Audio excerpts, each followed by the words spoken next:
ட்ரெயினோட length 384 metre. Crosses electric pole 12 செகண்ட்ஸ்ல cross பண்ணுது. சரிங்களா? And crosses another train of same length travelling opposite direction 12 seconds. இன்னொரு ட்ரெயினையும் 12 செகண்ட்ஸ்ல கிராஸ் பண்ணுது.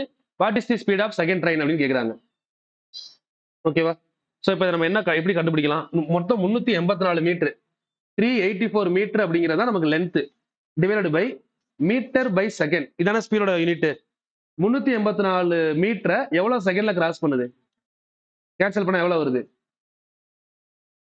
3 12 36 மிச்சம் 2 12. அப்போ 32 மீட்டர் பை செகண்ட் அப்படிங்கிறது தான் எதோட ஸ்பீடு? ஃபர்ஸ்ட் ட்ரெயினோட ஸ்பீடு. ஃபர்ஸ்ட் ட்ரெயின் போல கிராஸ் பண்ண 12 செகண்ட் ஆகுதா? போலுங்கிறது நமக்கு அளவே கிடையாது.